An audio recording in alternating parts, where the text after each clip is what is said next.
So I wanted to spend Yom Yerushalayim is coming up and high places and stuff. I realized that the topic of Yerushalayim is so important, and the end of Sefer Shmuel, the end of Sefer Shmuel is important, and the whole theme. So I want to dedicate this week and next week. It'll all relate to Shmuel somehow, to King David in Jerusalem. Now, we'll tie to the theme of the book soon. Just a quick introduction, called a trigger question.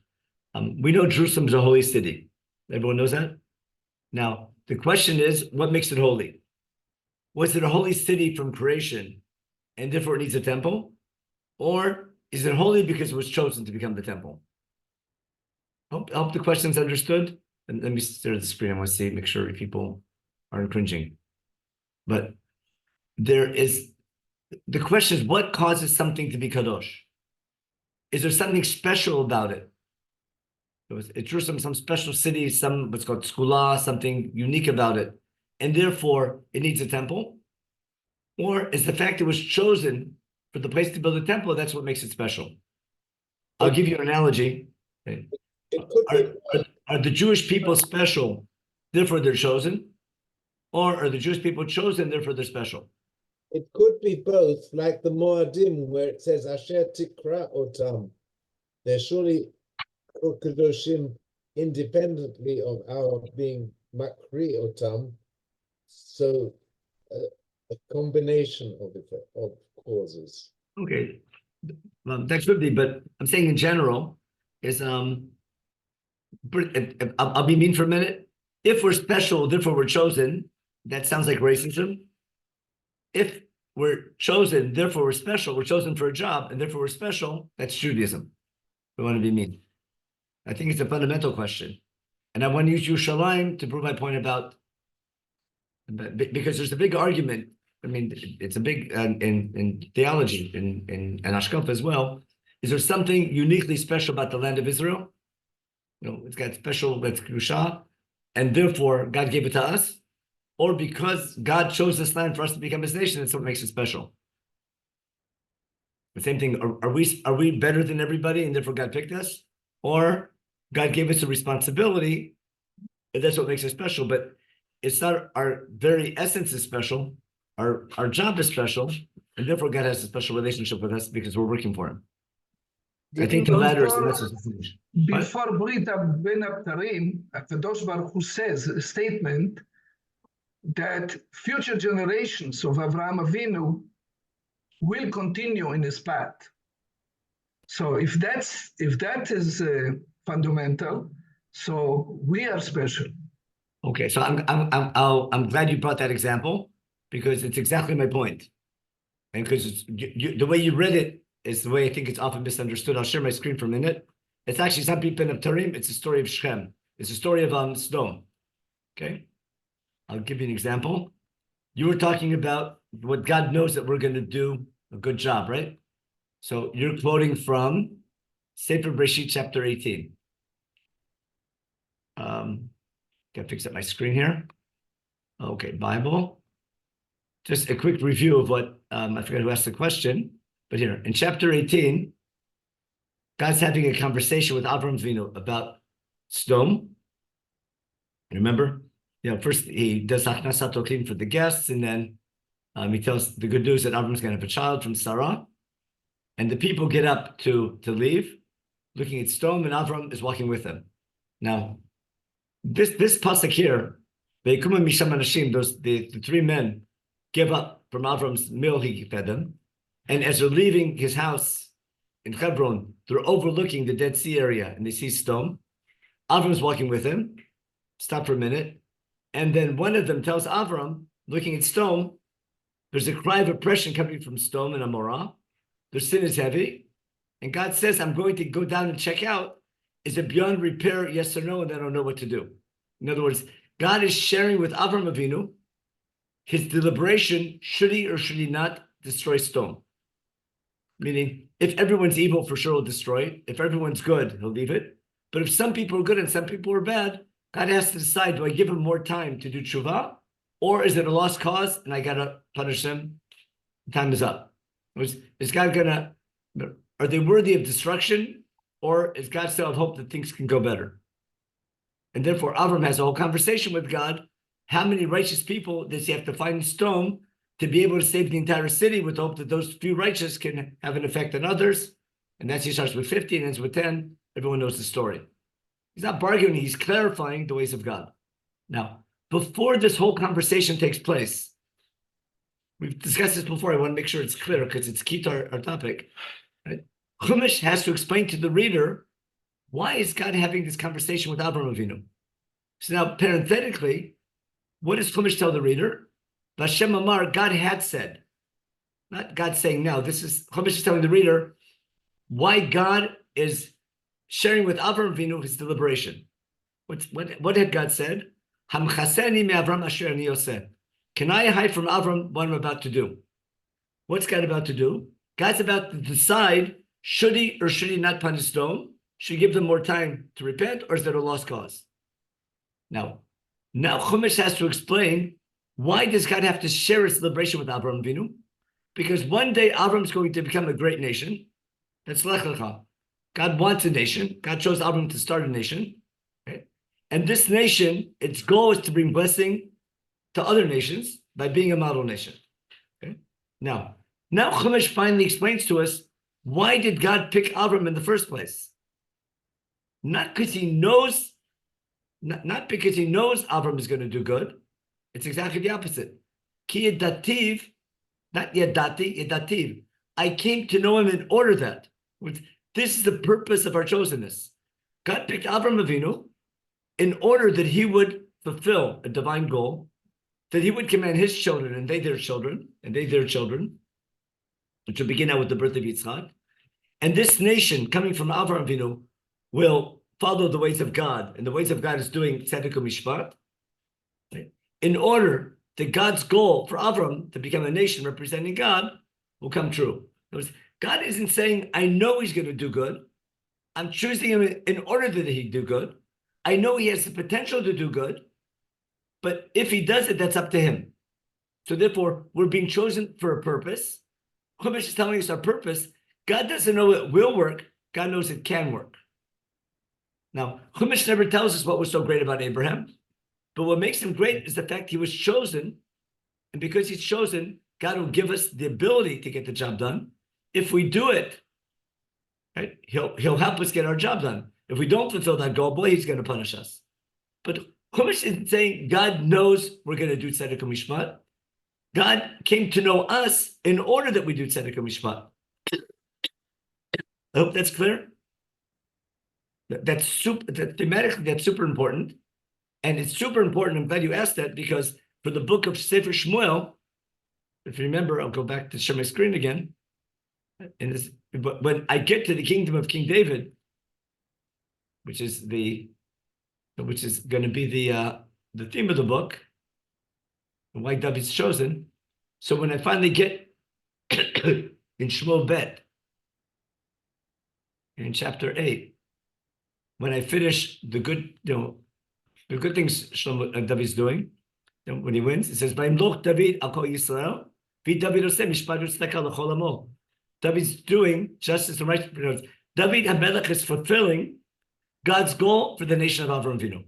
Not that God knew it would work. God knew it could work, but the leader who's able to fulfill that goal is David. And that's what makes David Mashiach. I'm trying to explain, why is it that God picked David, and why is David chosen? Not because he will do it, because he can do it. And that's why this is why this is being emphasized, because this is tying the theme of Chumash to what's happening in Navi. Now, David could be successful, he could fail. But David, in this case, is successful. The Navi is pointing it out because that's why he's chosen. Now, if you just to add icing to the cake, we have this in Shemon Esrei, but in Yirmiyahu, where are we? Yirmiyahu in chapter 23 is just one example. We got a whole bunch more. Actually, chapter 22, God tells the kingdom of Beit Yehuda, what's he telling him? Okay, listen to the words, the king of Yehuda, who's sitting on the throne of King David, okay? You and your servants, etc. What is your goal? Not what you will be doing. What should you be doing? Kol ma Hashem, Asu mishpat tzedakah, v'tzilu gazu mi'ad hashok. Okay, no, do justice and righteousness, save things from being oppressed. Okay, take care of the ger yotom and almana, the stranger, the orphan, and the widow. Don't cheat people. Don't use violence to get your job done. Don't cause innocent blood to be shed. And if you do that, then what? Then your kingdom will remain strong. Your kingdom will remain. You'll have your dynasty will stay on, and you'll be strong. If you don't fulfill that goal, God will make sure, God swears, that I'll have you destroyed. That's the biggest theme in Chumash, from beginning to end. I can bring another 20 psukim with the same theme of that will bring Geulah. God's not saying it will happen, it can happen. And knowing it can happen is supposed to will never happen. But God didn't say, I know it's going to be. God chose this in order that it would be. We have the potential to do it. We have the potential also not to do it. But that's chosen us for a purpose. It's not that we were great and therefore God rewards us with a special land. God's giving us a special land and a special job because he has a goal for us. And God will watch our history in order to fulfill the goal. Now, God must have seen we had the potential to fulfill it, but our chosenness is for the sake of our purpose. It's not reward, it's a challenge. The Scholar Gadol is a challenge, not reward for obedience. It's understanding why we're chosen. And that's fundamental to understanding Judaism and understanding what's going on in Sefer Shmuel. And that's why, in the same way, just like Jerusalem is chosen for a purpose, so it's not that, it's a holy city, but because we need a city somewhere. We'll see in Sefer Dvarim. Am Yisrael is God's people. They need an icon. They need a capital city that's going to reflect their chosenness. Like every nation has their capital, and the capital reflects the goals of the nation. It can have a Statue of Liberty. It can have it can have shrines. It can have whatever every city has. But our national city has to have a shrine that reminds us what our goal is as a nation. And if our goal is to represent God, symbolically, God can dwell in our midst. That's the idea of Shekhinah. But it's remembering our chosenness is towards the purpose in order to be God's people. It's not reward for good behavior. The land of Israel is a vehicle to become a nation that can be a model of good behavior. And if we don't use it properly, we'll lose it. Now, God promises it's our eternal challenge, and therefore it will never be over the brink, but it can be on the back burner until we're worthy and ready. Now, God will try to help us make it happen, but redemption is always a two-way street. And therefore, when people say it's the beginning of Reshis Mechad Gulatenu, doesn't mean for sure this is the final redemption. It means there's signs that God is giving us an opportunity to begin a redemption process, but it's a function of our deeds, how it works. We saw that in Zechariah over and over again. Now, I'm answering the question because it fits right into I wasn't planning on doing this now, but because your question fit exactly of why I'm making a big deal about it. It's important to me to show that first, Jerusalem is chosen, and that makes it holy. And we're going to see the story of Jerusalem being chosen. We're going to find out that David chooses Jerusalem because of something that happened there. But this is the same thing for Shaul on the reverse. He was chosen because he had potential, but he failed. He didn't live up his potential. But God didn't make a shvua with him. God didn't say you'll be there forever. And as soon as he failed, that's over. David, even though David does bad, God can't fire David because he made an eternal promise to David. He probably shouldn't have been fired because of things he does. And that's going to be the claim of the northern tribes. But our book has to explain that God's brit with David, just like his brit with Am Yisrael, is unbreakable. That doesn't mean it's always going to work, but it's always a potential. That's the idea of Malchut David forever. I think we saw that. Do we say that it's God's brit with David and Am Yisrael is similar to his brit with nature? Did we see that ever in the end of Yirmiyahu? Let me just show you real quick because it's real fundamental. As long as we're in Yirmiyahu anyhow. Yirmiyahu 33 at the end. Should be there, I hope. What's God say? Here. God says as follows, and this is Jeremiah, Yirmiyahu chapter 33.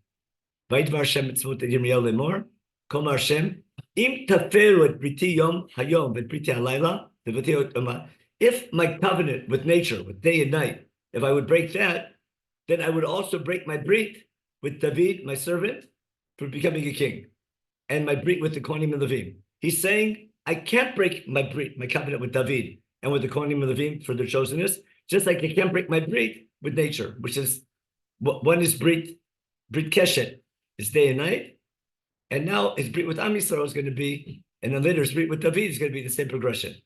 Okay. And therefore, I'm going to make sure that Am Yisrael remains a nation, and Zerah David will continue. Okay. And then now, what are the people saying? The people are saying, after exile, people are saying, "Haloreita Mahamas the Dibru lemor." God tells Yirmiyahu, you know what the people are saying? These two families that God once chose to serve him, and he's sick of them. He rejected them. The house of David, because the temple was being destroyed, and the people of Israel. The people are saying, we're fired. The people are saying, if God's allowing Bavel to punish us and we're going to exile, the people think the covenant from Sinai is over and we're no longer God's people. It's irreversible like dry bones. Therefore, God answers, Kol Hashem, Im lod priti yom v'layla chushmai bar shlo samti, gam zer Yaakov v'David abdi emas mikachet mizera moshlim al zera Abraham Yitzchak v'Yaakov kem v'shiv v'shvutam. My covenant is eternal, God says. One day I'll bring them back. So I can't break my covenant with David. I can't break my covenant with Am Yisrael. That doesn't mean it's going to work, but it always can work. Dry bone says it's over. It can never come back again. We hold it can't come back again. If it does, it's up to us to make it happen. God can give us the opportunity, but we have to do our side. It's fundamental concept of Geula. Geula is not what will be, it's what can be. And it's always a two-way street. Okay, now, back to, hope that was Zionistic. I mean, that's real religious Zionism. As opposed to, that's we working for God's Zionism, as opposed to God working for us Zionism. Now, back to our share finally. I want to show you how Yerushalayim is chosen as a place where God answers prayer. We'll go back, we'll see soon the Psukim in Devarim, but first let me see that. I want to learn the story of King David and see what happens. Make sure, let me check the chat real fast, because I probably got people angry. Where are we? Because it was chosen, okay? Okay, very good. Marilyn wrote, it says the place that I will choose. Okay, I'll answer Marilyn's question now. Let's do it later, I'll answer it now. Okay, as far as korbanot go, okay, korbanot, why specific animals, we have to discuss. But korbanot is a way of coming close to God, but the animals aren't chosen like Am Yisrael is chosen. God tells us what category of animals we can use as a korban, because they're domesticated.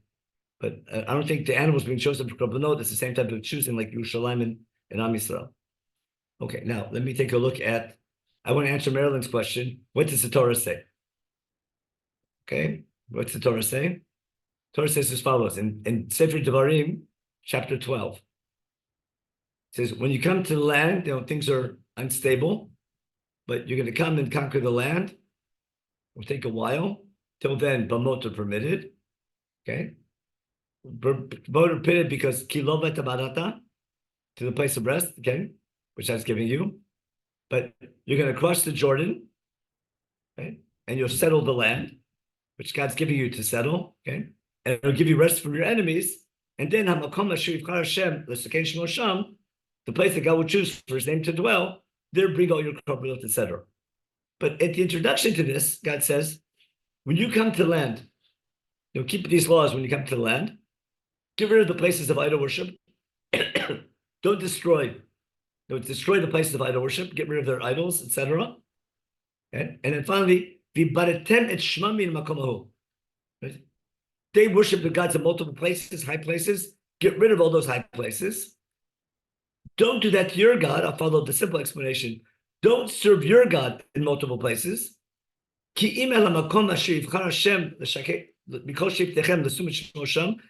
going to choose one place from all of your tribes to rest his name there. That sounds God's going to choose it. Followed by you have to look for it and you'll find it. That's a two-way street.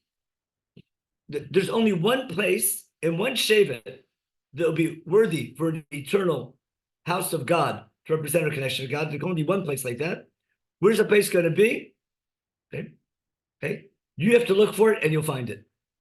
So we have to look for it and God will show us the direction. How does God show us the direction? How is this a two-way street? What I want to show you is that what David understands is a place that God's going to choose means a place where God answers prayer. In other words, a place that God will choose, if David finds a place where God answers prayer, that enables David to choose that place. God won't tell David, build a house here. God will answer David's prayer. And in light of God answering David's prayer in a certain place, David will decide that's the best place to build a temple. Now, someone tell me, if you remember a story about someone appearing to someone in Chumash and making him promises, and answering his prayer. And after that prayer is answered, that person decides, I'm going to build a house for God at this spot. That's Yaakov and Bethel. Yeah. What was Yaakov worried about? He's running away for his life, isn't he? Remember? He's got to be with him. God says, don't worry, I'll be with you. Remember? I'll be with you. I'll take care of you, etc. And Yaakov says afterwards, if indeed that will happen, right, that's his nether, then if you do take care of me and answer my prayer, because this is the spot that you answer my prayer, and I said angel go up and down, then this is the place where God answers prayer. Therefore, I'll build a house here in Bethel. Now, if later on God might answer a prayer of some other leader from a different tribe in Yerushalayim, maybe David will decide to build it there. Isn't that going to be the argument throughout the first temple period? What's up, Hashem? Now you appreciate Sefer Melachim and why I need Sefer Shmuel? I think I'm onto something really basic, really important. But there's a difference between God saying this is the place to build a temple, because I want to, or I'm still recognizing this is the place of prayer. God answers prayer. I should build a house for God here. That makes the temple a two-way street, that's what covenant is about. It's a two-way relationship. But on the other hand, God says for the Akedah, they're going 3 days, and he's looking up and he sees that that's the place. To go, not the place to build the temple, the place to build, to bring a sacrifice. Right. So, now, does but God that's answer where it was answered. He didn't. The Akedah didn't occur. Did Avram pray at the Akedah? I guess Who tell me? Who knows? Tell me. Answer anybody. Did Avram pray at the Akedah? no. I'll bring you proof that he prayed. Yeah. Otherwise, I'll prove. Otherwise, we're a bunch of liars. On our high holiday prayers, Mi Shana LaAvram Avinu Bahar Moriah Hu Yanenu. Well, Who said that? Don't you remember saying that? Yeah. He who answered the prayer of Avram Avinu in Har Moriah, he should answer us. And Mi Shana Litzchak Bno Hu Yanenu. Either we're lying or we're interpreting the story very differently. Because where do we have prayer? Yitzchak is praying to his father and saying, Am I the sacrifice? Remember? Ayes Elolah. Yitzchak's no dummy. Hine Eish Vaitzim, right? Hey, there's a sacrifice happening. I don't see a lamb. Is it me? Right? And what's God answer him? God prays that what? God will show us the right thing to do. Hashem Yirelecha said, God will show us the right thing. And when did God show Avram the right thing? He's about to sacrifice his son. He didn't see. And God's saying, hey, wake up, Avram. Your korban's right there. It got stuck in the thorns over there. Remember? He saw the aisle. Remember he sees the aisle stuck thing? And he brings that. That's the olah that God wanted. Avram's praying that God shows him the right thing to do. Ultimately, God showed him. But Avram didn't even notice it. He was so... Anyway, that depends how you read the Akedah story, but Avram, I'm explaining the story based on how we daven. Of course, why wouldn't Avram daven? Avram's davening to make sure he understands God properly. He's praying that God will show him the right thing to do because he's torn. What should he do? He says, God will show me the right thing to do. We don't pray to God to do what we want. We pray to God to do the right thing. It's a real basic concept of prayer. As I told you, on election, we don't pray that our candidate wins. We pray that we choose the right candidate for Am Yisrael, that he leads us properly. Now, back to let's get started finally on our topic. We'll get to David. Let's go back to my source sheet. Your questions are good today. They just fell right into my lap because I wasn't planning on doing that because it wasn't on the source sheet. But what you're asking is exactly where we're going with this. I was planning to go with this next week, but you guys jumped the gun on me, so it's better. Okay, so now I hope you understand my opening question. Is Jerusalem holy from creation? I know there's a lot of Parshanim who say that. It's holy city. Remember, the Rambam says it's the place where Adam brought a korban. It's the place where the Noach's Teva landed. It's the place where the Akedah happened. All these things. But that's a midrash. It's a beautiful midrash. Why Rambam brings it? That's all question. That's all class in Rambam because it's not fitting for a halacha book. Why since that's a class of Moreh Nevuchim, but and a class of the Rambam. But that's for who's the Rambam people that Rabbi Kellerman brings all the time. Professor Kellerman, maybe? No, who's it? Kellner. Oh, Kellner. okay, what? Kellner, yeah. Nothing Kellner. I mean, Yeah. among others, yes. Yeah.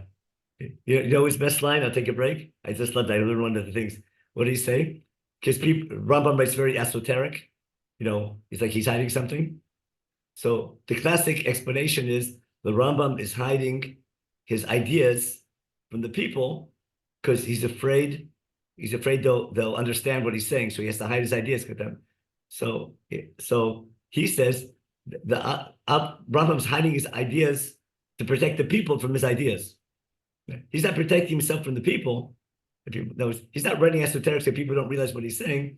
He's writing it to protect the people. He thinks his ideas are dangerous for the people to hear, but he has to share his ideas, but he writes it esoterically to protect the people from understanding them. Because he's afraid that the wrong people understand it the wrong way. So it's like, that was a tremendous insight of his. Anyway.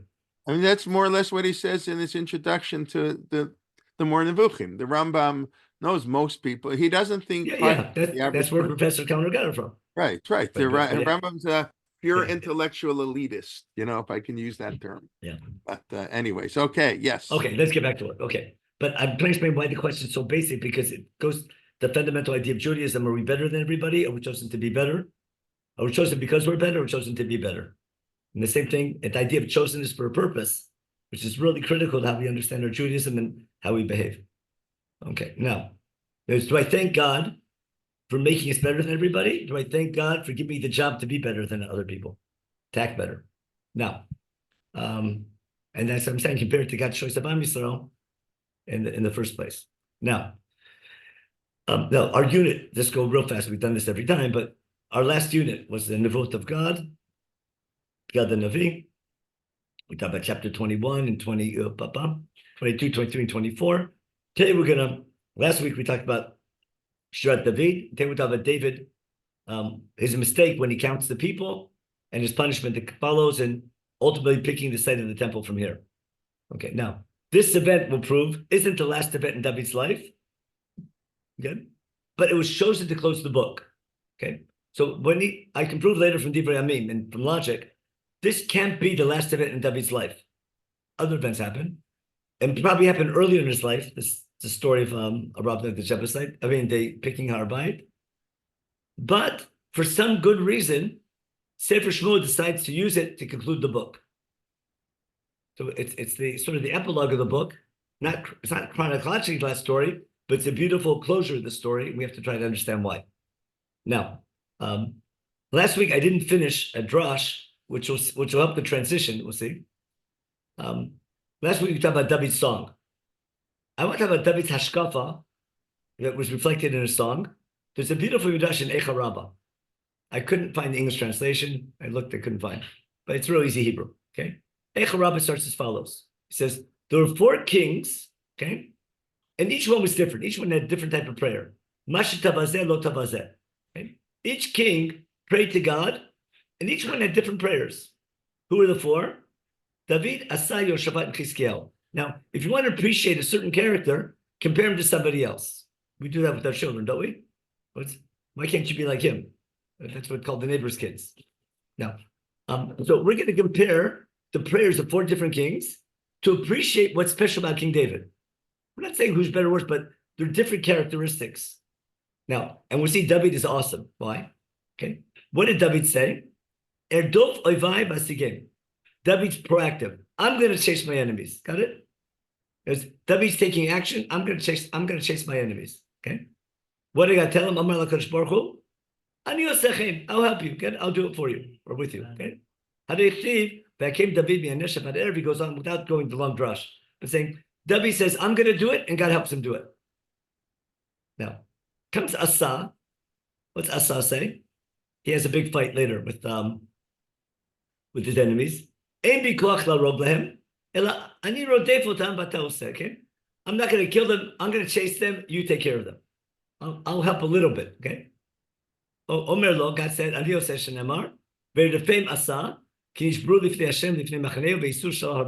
What happened? He chases them, and God helps them fall apart. And he starts the chase, but God makes sure that the chase is successful, and they run away and they fall and they leave over the shalal, the booty. Okay. Okay. Okay. And it says Vaisu Shlau Harbe Meod Lifnei Asa. Okay. Lifnei Asa lo ktiv ela Lifnei Hashem. Got it? What's it say? It was Asa chases them by the term Asa, and it should say Kinishbru Lifnei Asa. It should say. It says, oh, Kinishbru Lifnei Hashem. So therefore, God was the one who made them stumble up that. It's a nice little duke in the words. Now, in comparison to Yoshaphat, who's more passive, Amad Yoshaphat Vamar, Ani Eli Bokoach Lo Larog V'Lo Derdof, Ani Omer Shira Batose. I'll sit and daven and sing a song, and you do the work. Amar Kadosh Baruch Hu, Ani say, okay, I'll do it. Shneimar, Obey Techelu Brina Tefillah. The second they started dancing, they're singing. We get to this when we get to Malachim. Then God came and helped them in battle against the Edomim. Again, I don't want to get into long stories. I just want to show you just the comparison about Shira. Amar Chizkiel v'Amar, Ein li bikoach lo larog, lo derdof, lo lamar Shira. I don't want to do anything. You follow? I don't want to fight. I don't want to think. I don't want to sing. I've had it. You follow? Elani Yoshem, amitati v'atoseh. You do it. I'm going to sit and sleep. Okay? Amar Kadosh Baruch Hu, Ani Yoseh, Shneimar, v'yi b'layla hu v'yitzei melech Hashem b'yachim machane Ashur. God does it, not an answer from tefillah. God feels sorry for them and helps them no matter what. Now, it's the midrash is not shot at all, but it's just highlighting the beauty of Shirat David, where David says, "I'm going to do it," and God helps him because he's going to do it. David is active, and God wants us to be active. But as we're active, it's the same theme of Omer and Mana, of Omer, where we're plowing the field and planting the grain and harvesting. We're doing all the work. And we treat it as though it's mana. If you know we did that Omer shir probably last year, we thank God Amutzi Lechem Min Haaretz. We do everything through nature, and we treat it as though it's a miracle. And how do we show God we appreciate that our produce is from God? He made the system. We do all the work. God made the system called nature, and we thank Him for giving us the ability to work within the system. And that ability to do it yourself and give God the credit. That's always the challenge in Judaism, because if God does it for you, of course you'll take it. But if you do it yourself, you take the credit. No. We have to do it ourselves, say thank you, but also act thank you. And then God helps us. I mean, that was a little side point I didn't finish last week. I was on last week. So I missed on last week's short sheet, so I put it this week. Good. Now let's get to David. We're not going to finish the story because it's really long, but we'll start it this week and we'll get to next week. I just want to pay attention. When does David daven and when is the place chosen? Now, this is again the last chapter of the book. Because as follows, by chapter 24. Vayosef af Hashem lachrov b'Yisrael, vayesed David behem lemor, leich menat Yisrael bet Yehuda. This is a big hashkafa question or theological question. Okay, what's going on here? Why do people sin? Saying God continued to be was angry once again by Yosef. In addition to his anger before when there was a Rav, remember that's why chapter 21, 24 go together. God was angry because they counted the people, because of God was angry because of what they did to the Gibonim. And now God is angry. Why? We'll see why. But God continues to give his anger. And this is interesting. And he sort of, he caused David, he says he moved David, or he sort of tricked David to go count the people. Lech menat Yisrael v'et Yehuda. Go count the people. In other words, it's almost not blaming David, it's God's fault. It's God's, let me explain what's happening. If David did a sin, David should get punished. But the whole nation is going to get punished terribly. There'll be a terrible plague on the whole nation. The nation must have been doing something wrong. And to punish the nation, God caused David to do something wrong to get the nation punished. You follow the logic here? It's important for the book because it's not that David is bad. God's to blame for David making a mistake. But why is God allowing David to make a mistake? Because the people are doing something wrong. There's something really interesting here. But guess what the Pasuk is saying?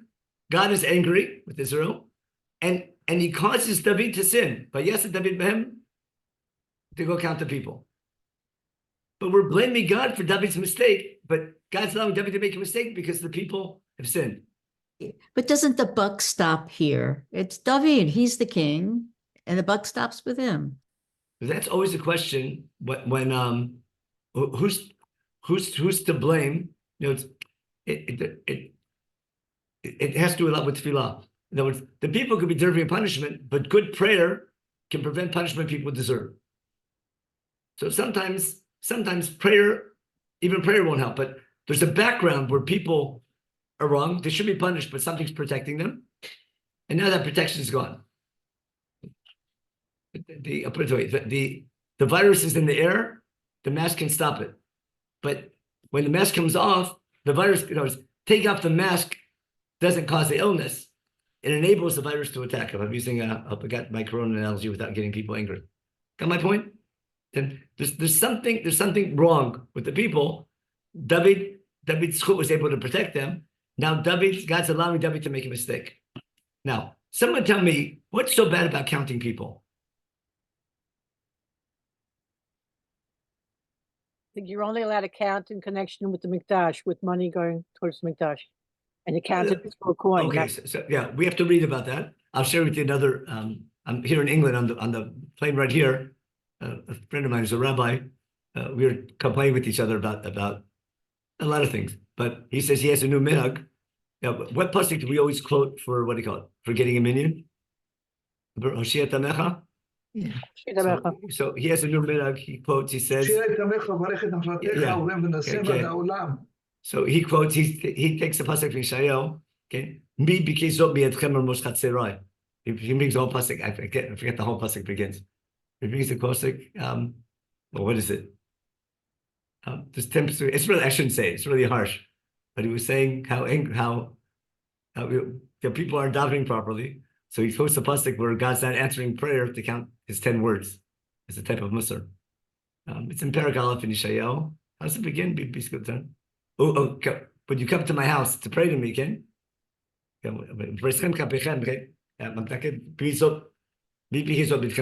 who asked you to come and trespass in my house? Anyway, it's a terrible minhag, but I understand what he's getting at. Why did I bring that up?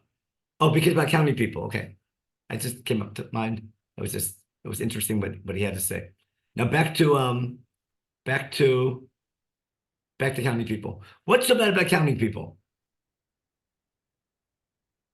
Where's the source for counting people? Kitisa and In Kitisa. Okay. Let's look at Kitisa and see why we need to count people. Let's take a look. In Kitisa, it says as follows. I'll share my screen. In the beginning of Perek Chav Gimel, where are we? We need now Shmot. Where are we? Shmot, that's going to be chapter 31 should be. Chapter 30, chapter 31. Shmot 31, or 30 still, 30. Chapter 30, verse, there we go, verse 11. Parsha Kitisa. Don't remember? Vaydaber Shem Shalimor. Kitisa b'nei Yisrael lifkudehem. What's lifkudehem mean? When they're about to go to war. Lifkodatam, when the people are about to go to war. V'lanu ish kofer nafsho Hashem bifkodotam. Lo yibeg bifkodotam. I think Pshat here is, I'm not sure, a lot of Parshim don't go in this direction, but I think we're about to go to war to conquer Israel. In war, life and death are on the line. We know how difficult war is. We need protection from death during war, and therefore I need to do something symbolic before going to war. When I count my soldiers who are going to war, remember, kapara means protection from punishment. I need to do something symbolic to show that I need God's protection in battle. And therefore, the people going to war need to give the Machzit shekel. That over apkudim are the people going to war. Machzit shekel kodesh. Esrim geregel a kodesh Machzit shekel. Kover apkudim from 20 years and up. That's the same age we count going to war. Give it truma. Hashir lo yarbeh vadal lo yamid Machzit shekel. Give trumat Hashem lechaper nafshotechem. No, we use the money for work in the temple. I'm giving one possibility, but kapara always means protection from divine punishment. And when you go to war, things are dangerous. Things are dangerous ultimately. Maybe we need for future. What I'm getting at is that the idea of a Machzit shekel is kapara. It's because you're representing God and God's in your midst. You're more responsible. And to show God, when you have kapara, you're showing God that you need protection because your job is dangerous, because you're representing God. Now, sometimes I need to count people. Here it's okay to count people. I have to give a Machzit shekel. Now, the question is David counting the people because they're about to go to war? He's not taking the Machzit shekel? Or is he counting the people for no reason? You understand the two possibilities? Is David's sin is he didn't collect the money? Or is David's sin counting the people when there wasn't a need? When he's not going to war? On my point? We have to keep, I want to make sure that's clear. Why would he count if there's no need? A perfect question, Nikki. Do people ever count their money? If you want to know what someone's mother language is, watch what language they count their money with. Remember Eins, Zwei, Drei, Vier? You ever seen if you want to know With your people's mother tongue. You count money only with your mother tongue. with your mother tongue. It's like it's a way you check your mother tongue. But people count money even though they know how much they have. People like counting with their money, don't they? I think so. Nowadays, it's on your, what do you call it? It's in your it's too automatic. But nowadays, we used to use cash. Counting your money. Silas Marner counting his money again and again. Again and again, yeah. It's human nature. But the question is, sometimes I need to count my people. Sometimes I need to count money. I need to count money. I need to count my people because I'm about to go to war. But if I'm counting my people to know how great I am, it's counting the people for functional reasons or for pride reasons. It's called gaiva. Perhaps the reason why we have to blow the shofar on Yom Kippur before the Yovel is because we're not supposed to count the years. What? I'm saying, why do we blow the shofar on Yom Kippur before the Yovel? Perhaps because there is a similar prohibition of counting years. No, we're supposed to count years. Why? What's wrong with counting years? To atone for the fact that we've been counting the years, as if counting. But what's wrong with counting a year? Chumash tells us to count the years. It's Menachem. But perhaps it was wrong to count the years. No, counting people. Listen, counting people for needs is fine. Counting people just to show how rich you are. Let's take a look and see what it says. Okay. Okay. So God says, "Count some." Vayomer HaMelech El Yoav, Sarachai El Shirito, Shut Na B'chol Shiftei Yisrael. Go, like, travel all through Israel, from Dan to Beersheba, for the phrase, okay? Upikdu et ha'am, v'yadati mispar ha'am. Now, is he counting the people or the soldiers? What's it sound like? Is he counting this? Should he be counting the soldiers or the people? Upikdu et ha'am, v'yadati mispar ha'am. God told him to manage Israel, not the soldiers. Should I expect him to count the people from the men from age 20 and up? Or the soldiers, or count all the people, the whole population, based on this? Based on all the people.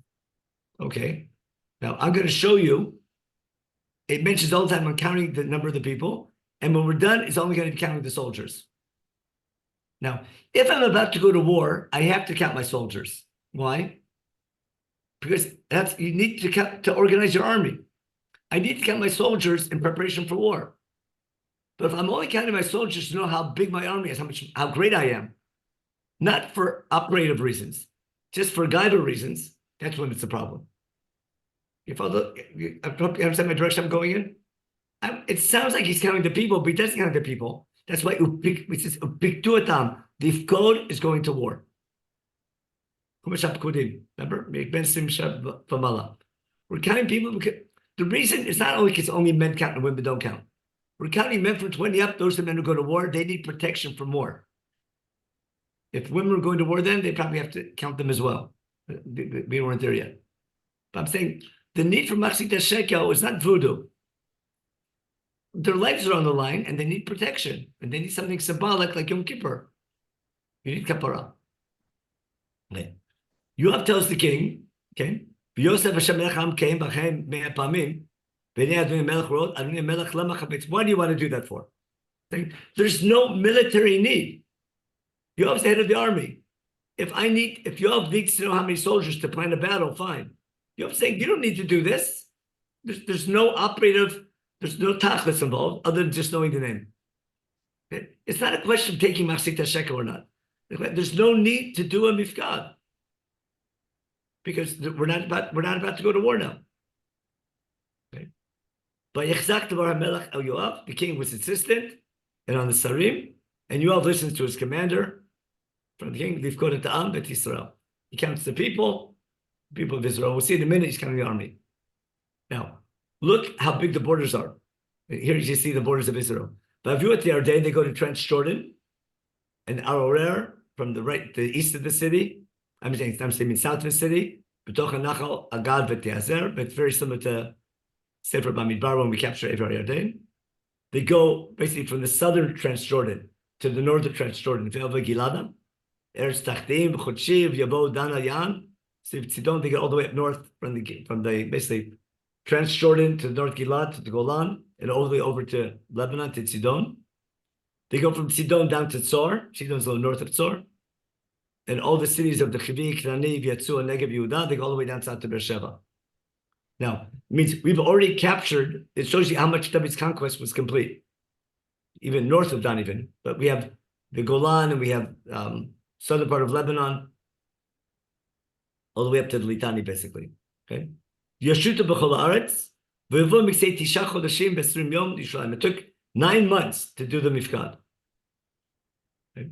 Now, Vayten et Yom Mispar Mifkad Ha'am El Melech, Vayti Yisrael 800,000 ish chayo, Sholev Cherev, Ish Yudah 500,000 ish. What do we have? He's counting the army. Sholev Cherev means he wants to know how big his army is. He's not about to go to war. He wants to know how big his army is. That's already, in my opinion, that's counting. We're not about to go to war. He just wants to know how big his army is. Now, if I needed to do an operation, it's one thing, but he just wants to know the number to see how great he is. There's a problem with the numbers later in Divrei Yamim, but we'll deal with that later on. Okay. So he is how much it is, and then he realizes he made a mistake. David's sorry now. He's repentant of what he did. And David el Hashem,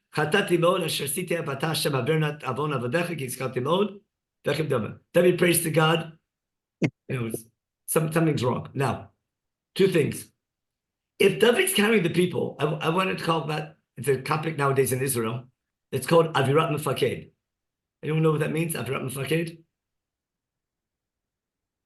Jay, you ever hear of that? Avirat Mefaked? Okay. The atmosphere of the general. I mean what? If let's say someone like Ben Gvir, okay, is in charge of the police, and he's very violent and very, law and order, then the members of the police force, knowing that's what the Mefaked wants, that's how they're going to act. And they'll break up right. They'll be, if the head of your unit acts a certain way, it's going to influence how people lower down at. Okay?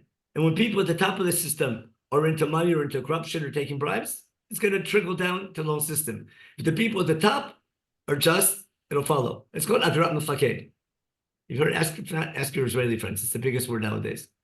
That's what they're complaining about. That's the second your higher echelons act a certain way, it filters down. So it could be that David's sin is also, and also filters up. That's what the people want. That's what their leaders want to do, because that's what the people want to. I'm saying when you have bad behavior, it could be David's behavior as a reflection of the people. And the people, what happens? David was super successful in battle. Wasn't that the topic of the last 4 chapters? David's winning all these battles, all the Giborei David. When you're so successful militarily, so luckily David thanks God. But with all the thanking of God, we're patting ourselves on the back a lot. We did it. If you want to take like the 6-day war, Avira. We're thanking God, but boy, we got the strongest army in the Middle East and everything. And the question is, how much, when God helps you in battle and you're successful, how much do you credit the success to yourself? And the Avira, I want to know how great I am, how big my army is, how strong I am. Sometimes that can have a negative, that can relate to the haughtiness and gaiva sometimes, which might be problematic. I'm suggesting something. I'm not sure, but I want to consider that possibility. Now, Can I ask a question? yeah, sure, Marilyn. Marilyn, go ahead. You know, when Hashem gives Abraham the promise about the Am Yisrael, he says, "Lo yisaper larov." Is he hinting there that you shouldn't be counting because you're It might be alluding to him. warning there about lo yisaper. Yeah, I think shot there is that there'll be so many, be too many to count. You know, like Right, you know, I know that's like but maybe there's a hidden. you say like Cain and meaning Hora. there How many also grandchildren to do you have? You say Cain and Hora. You don't want to count them. Right. But I think it goes there. Now it's interesting. He says to him, Kahin, oh, you have to say Kahin v'Chahina. You have the same word about David's wives. Remember how many wives did we have? Kahina v'Kahina. Yeah. That's how we learn from 6 and we go to 18. Notice we have the exact same notion here. Kahina v'Kahina means enough is enough. You don't need 6 is enough. You don't need 18. And the idea. There's Kahina v'Chahina is implying more than you need. You're overdoing it. But whether that's God's intention in Asher Lo Yisaper Mirov, that sounds more like a promise of how great you're going to be and how big your nation will be. I don't think it's, but it might be alluding to it though. Okay. Okay, let me close my screen share. Wait, I'm not sharing my screen. No, I have to go back to my screen now. Let's go back to the Psukim. We have a couple of minutes left. And then we'll get back to, we'll have to continue this next week. Now, Udvar Shemayav Gad Hanavi, Chosed Lemor, David. God goes, now he needs a punishment. What's he tell him? Go tell David, you have a choice of 3 punishments. This is famous, right? Pick which one you want. But David deserves a punishment. Which one should he get? So God tells David, okay, you can have 7 years of famine, get punished by nature, basically, or 3 months of losing battles to your enemy, or 3 days of an epidemic or pandemic. Okay, which one do you prefer? Now, no and C. What do I tell them? It's a really difficult story, which I'm not going to go into now. But the fact that God's giving David a choice of 3 different types of punishment, I think it's interesting because it shows you God can be punishment in different ways. It means, should there be a long famine, we've done something wrong. Should we be losing in battle? It's a wake-up call, doing something wrong. Should there be, I'm just bringing examples of modern day times, when calamity hits the people for natural reasons, natural disaster, or calamity in war, or a medical epidemic kind of thing, pandemic. Right? Are those sent by God as wake-up calls to do tshuva? Then the question is what we're doing wrong. But in those, David's giving a choice of all 3 possibilities. And what punishment does David prefer? This comes to davening, right?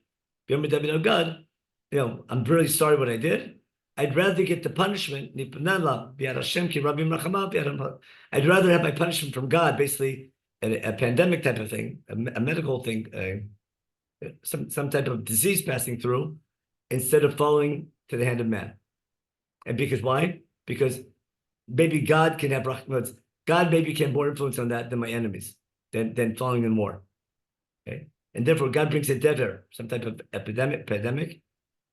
What's it called in English? Pestilence. Okay, on Israel from the morning to the evening, and people are dying from Dan to Beersheba. Now, I'll take a break here. I read an article. This is years ago, during the pandemic. Someone, did I tell you this ever? He said, when you look at when they did the mifkad, what happened? they did it all the way to Tzor and Sidon. Now, Tzor and Sidon, first he went to Ever Yarden, then he went Tzor and Sidon. From Tzor and Sidon, he went from down to Beersheba. Now, in Tzor and Sidon was a port city. In a port city, people come in and they could be carrying a disease.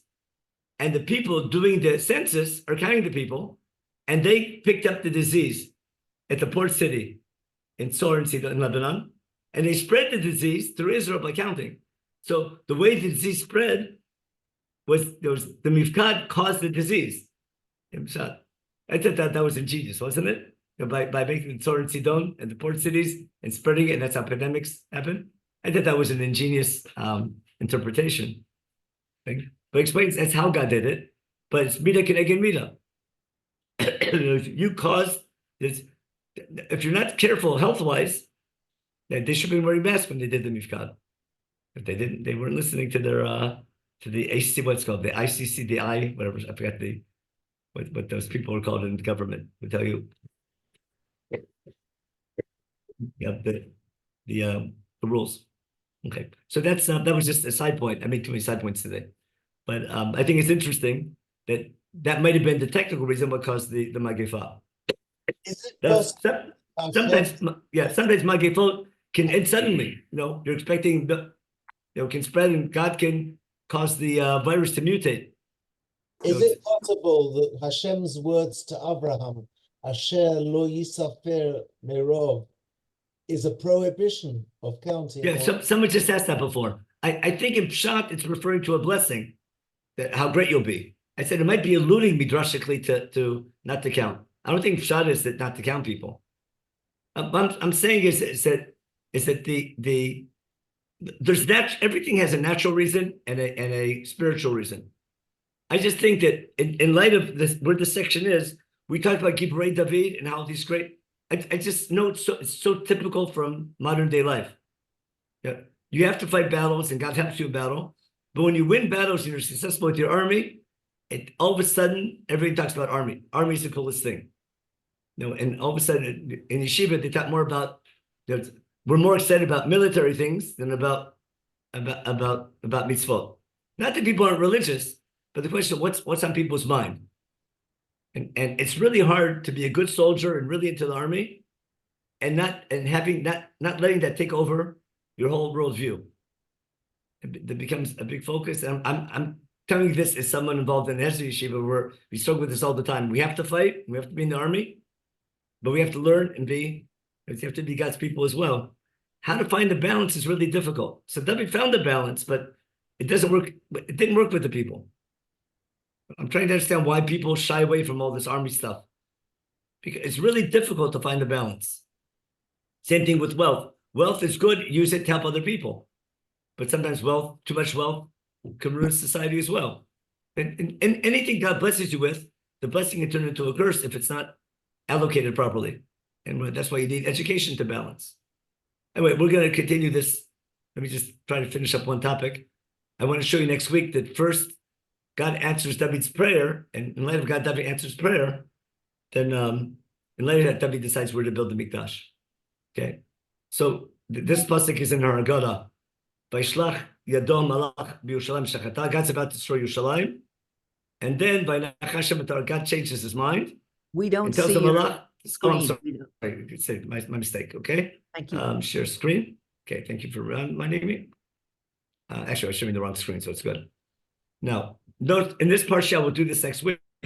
There's a lot of parsha breaks, which we'll go. I'll show you in a better talk later on. What happens?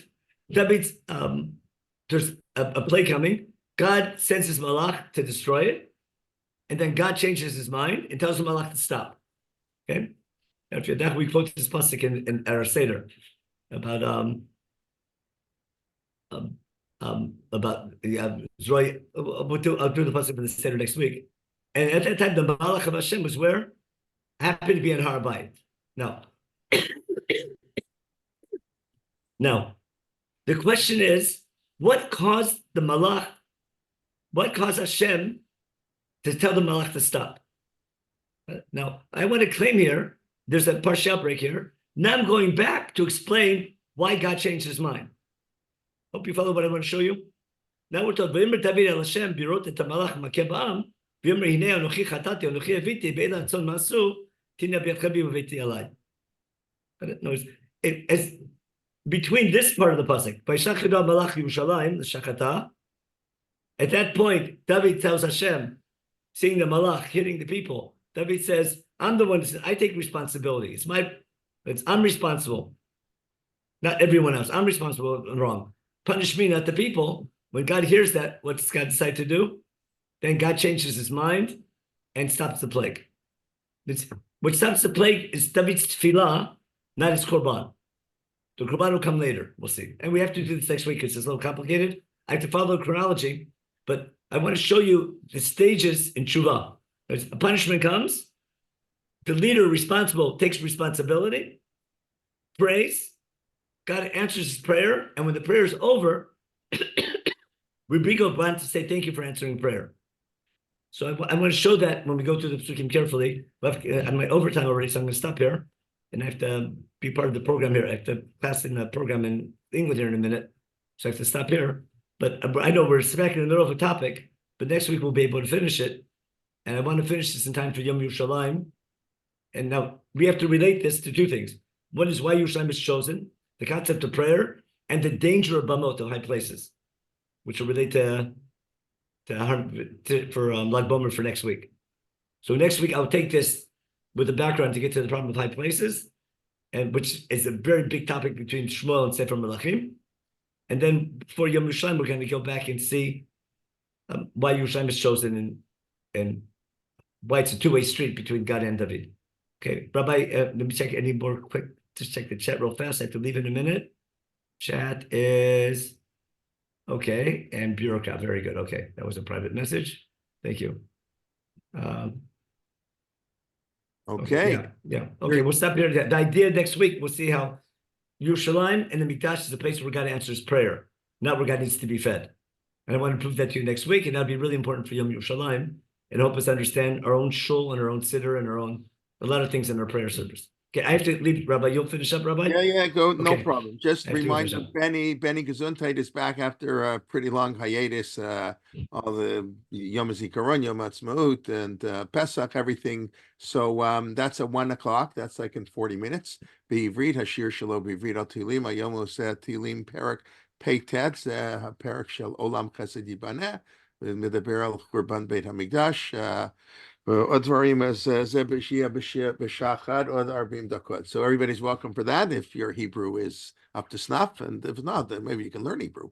I don't think they have Hebrew, or they do have the subtitles. They put it, no, I don't know how they do that. Automatic translation, I don't think they have that yet. Anyway, and then tomorrow, Chaim Angel, of course, at 10 o'clock in the morning, continuing his series on the Shavuos readings, preparing for Shavuos. That's at 10, and he's very good. If you haven't heard him, I mean, this is the first series he's giving for Torah in Motion, spoken here and there. And of course, tomorrow night, Mark Shapiro will be back at 8:30 after not having class last week for Yom HaTzmaut, and then all our regular classes during the week. Rabbi Shulman, Rabbi Slifkin, Reb Naini Helfgott, Parshir this week, Rebecca Winter, and my class on the Siddur. So please invite a friend to join us. I know the weather's getting nice, so but please invite, and we look forward to learning with you and should hear good things. B'surot tova, and everybody be well. Shavuot tov. Thank you very much. Bye, everybody.